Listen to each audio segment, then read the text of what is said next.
So Streicher was this Nazi who was really obsessed with conspiracy theories and Jewish and communist conspiracy theories, and he hated minorities. He hated all. He was like really die-hard true believer in the Nazi cause.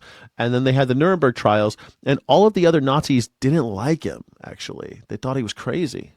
They thought that he was too into that shit. That he was the rube.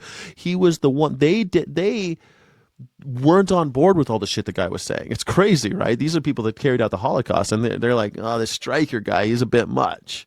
And it turns out the guy had a little bit of a lower IQ than the other ones, and it was kind of weird because then when they brought him up, Goering kills himself, and a couple other of them kill themselves, but they're going to put Streicher up, and they're going to hang him.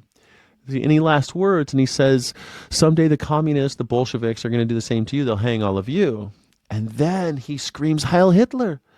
And then they put the bag over his head, and he starts crying about his wife and how he wishes that he could see his beautiful wife. And I find that so fascinating because here's a guy who went in the span of a few seconds, right before he's about to die. He went from the hardcore conspiracy theory, the Jews and the communists are going to come and get you all, to Heil Hitler, my guru is still so important to me. My leader is what's important. And he's dead. Like Hitler's dead, and they all know it. He knows Hitler's dead at this point. But he still is loyal to him.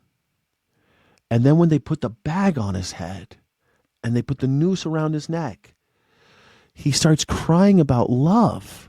About the only love that he maybe ever had, the only person who ever loved him and the one that he ever loved. He starts crying about his beautiful wife and how he wants to see her. And then they hang him.